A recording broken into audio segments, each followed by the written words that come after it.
नमस्कार श्रोता बंधुओं। प्राचीन काल में कुरुक्षेत्र के निकट एक आश्रम में दो मित्र मुनि रहते थे।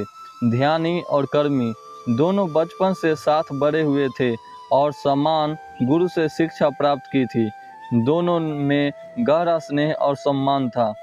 प्रारंभ में दोनों मुनि अपनी अपनी साधना में लीन रहते। ध्यानी ध्यान में समाधि में अधिक समय व्यतीत करता था, जबकि कर्मी यज्ञ हवन और लोक कल्याण के कार्यों में व्यस्त रहता था। दोनों अपने अपने मार्ग पर चलते हुए प्रसन्न थे। एक दिन राजा की सभा में दोनों मुनियों को आमंत्रित किया गया। राजा ने कर्मी मुनि को लोक सेवा की प्रशंसा की और उन्हें विशेष सम्मान दिया।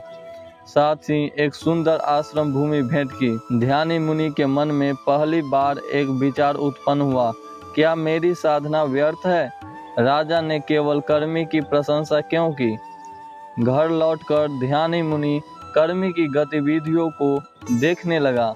जब भक्तगण कर्मी के पास दर्शन के लिए आते तो ध्यानी सोचता, मेरे पास क्यों कम लोग आते हैं। जब कर्मी को दान दक्षिणा मिलती तो ध्यानी की अशांति बढ़ती। ध्यानी के मन में धीरे धीरे यह भावना पनपने लगी कि उसे उचित सम्मान नहीं मिल रहा। जब आप नाखुश होते हैं तभी आपके भीतर ईर्ष्या का जन्म होता है। समय के साथ ध्यानी मुनि का मन तुलना के जाल में फंसता गया। वह कर्मी के हर कार्य को शंका की दृष्टि से देखने लगा। कर्मी जब हंसता बोलता तो ध्यानी सोचता, यह दिखावा कर रहा है। कर्मी जब मौन रहता तो यह सोचता, यह अहंकार में डूबा है। जब समाज में एक व्यक्ति की तुलना दूसरे व्यक्ति से की जाती है तब ईर्ष्या का जन्म होता है। ईर्ष्या की आग में जलता हुआ ध्यानी मुनि अपने साधना भूल गया। वह दिन रात कर्मी की त्रुटियां खोजने में लगा रहता। उसके हृदय में प्रेम के स्थान पर कटुता का निवास हो गया। एक दिन ध्यानी ने राजसभा में कर्मी के विरुद्ध झूठे आरोप लगाए, परंतु सत्य सामने आ गया और ध्यानी मुनि को अपमान सहना पड़ा। अंततः गुरुदेव के समक्ष दोनों शिष्यों को उपस्थित किया गया। गुरुदेव ने ध्यानी से कहा, वत्स, तुमने अपने मन को तुलना का दास बना लिया। ईर्ष्या का जन्म तब होता है जब हम स्वयं से असंतुष्ट होकर दूसरों में अपनी कमी का कारण खोजते हैं। यह भावना अक्सर क्रोध, आक्रोश, अपर्याप्त लाचारी और घृणा के रूप में भावनाओं का संयोजन होती है।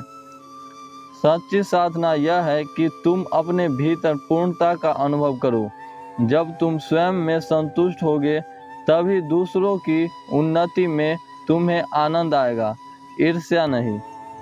इस कथा से यह शिक्षा मिलती है कि ईर्ष्या का मूल कारण आत्मसंतुष्टि और तुलना की प्रवृत्ति है।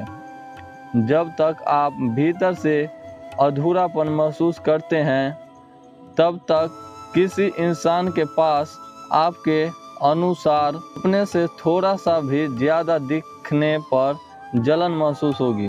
भारतीय दर्शन के अनुसार ईर्ष्या से मुक्ति का मार्ग आत्मसंतुष्टि और दूसरों के कल्याण में आनंद खोजना है।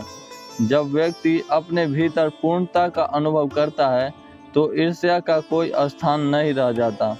श्रोता बंधुओं, इस कथा ने आपके जीवन को थोड़ा सा भी बदला हो तो वीडियो को एक लाइक करके शेयर अवश्य करें, क्योंकि ज्ञान को फैलाना भी पुण्य का काम होता है। और ऐसे ही वीडियो रोज पाते रहने के लिए भक्ति ज्ञान रविराज चैनल को सब्सक्राइब जरूर करें। धन्यवाद।